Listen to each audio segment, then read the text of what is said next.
O assédio moral é um sério problema da sociedade hoje. Há várias razões para que isso aconteça. Uma delas é a globalização econômica predatória que visa apenas a produção e o lucro. O modelo atual de organização do trabalho é caracterizado pela competição agressiva e pela opressão ao trabalhador a partir do medo e da ameaça. Ela me maltratava, me humilhava, me desqualificava. Para ter uma ideia assim, ela me fazia costurar de las 7:30 que entrávamos hasta las 3 da tarde e depois me queria que eu descosture tudo o que eu costurava. Nos 22 anos que eu fiquei na Polícia Militar, passei por muitas dificuldades, ou eram assédios de inferiores, ou pares, ou superiores. O assédio atenta contra a imagem da pessoa. O assédio causa uma doença, uma cicatriz. O assédio atinge a alma, a honra da pessoa. Isso viola o quê? Viola a sua imagem, a sua integridade. Logo, o Supremo permite. Por quê? Porque você vai estar em defesa de você mesmo. Então pode filmar sim.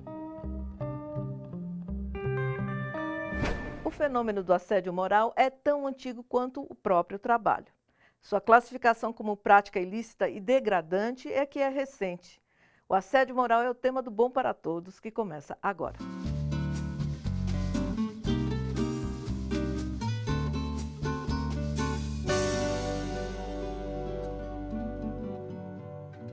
Humilhação, isolamento, ameaça, agressão, discriminação. Tudo isso no ambiente de trabalho.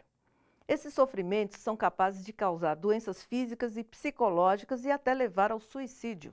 O nome disto é assédio moral. A peruana Elizabeth Pittman, costureira, entrou em depressão, tentou suicídio 2 vezes, por causa de anos de assédio moral.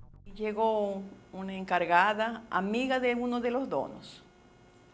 Aí começou mi martírio, como se diz. Ela me maltratava, me humilhava, me desqualificava. Para ter uma ideia assim, ela me fazia costurar de las 7:30 que entrávamos hasta las 3 da tarde e depois me queria que eu descosture tudo o que eu costurava. Ela falava para mim de que estava mal feito. Tanto é de que eu fiquei doente. Eu vou falar assim de que eu tentei 2 vezes suicídio. E uma de minhas filhas saiu de casa porque eu não podia fazer nada como encargada, então eu batia em elas. Mas ela falava para mim assim, a senhora precisa de ajuda, não? E eu não queria acreditar, não. Nesse tempo não conhecia meus direitos. A OIT, Organização Internacional do Trabalho, detectou um crescimento muito grande do assédio moral, tanto na América quanto na Europa. Convivendo muito com esse tema e com casos concretos dos mais variados tipos de assédio moral na rotina da sua profissão, o advogado trabalhista sindical e professor de direito Aparecido Inácio resolveu escrever o livro Assédio Moral no Mundo do Trabalho. É esse especialista no assunto que responde às perguntas de trabalhadores. Eu acho que as pessoas elas deveriam procurar mais, né, de que jeito agir, porque às vezes diante de uma situação você se trava, você sabe que você tem que reagir, mas eu acho que uma falta talvez de atitude, de ousadia, você acaba tendo medo e não acaba expondo sua opinião.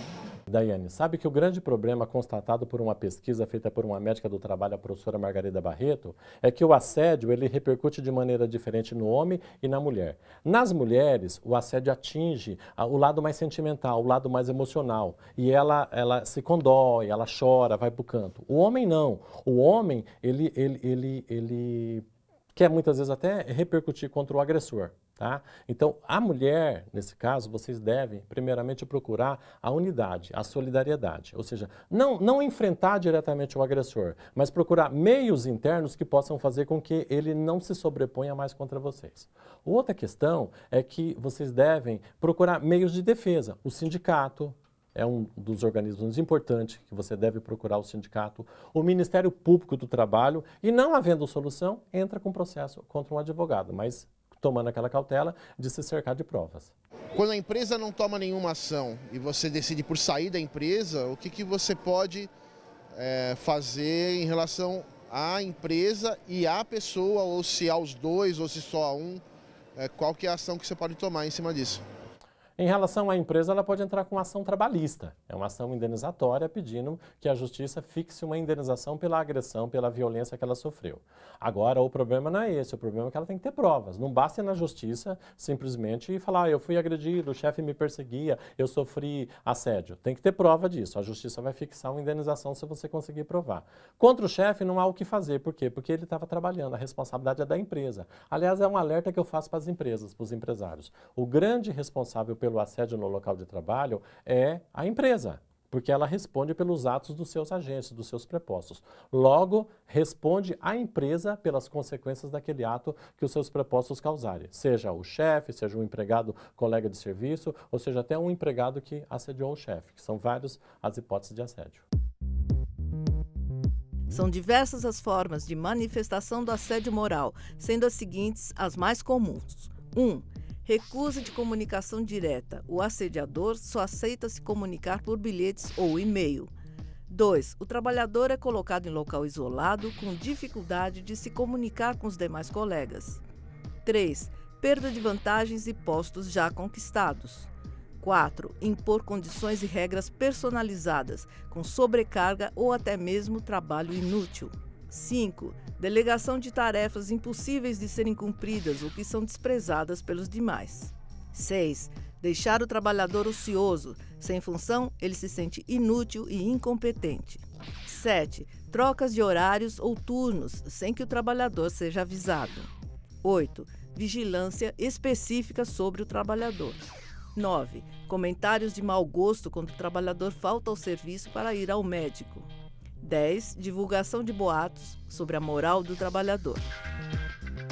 No próximo bloco, competição exagerada entre colegas de trabalho, metas inatingíveis. Há quem transforme essas desavenças em política de empresa.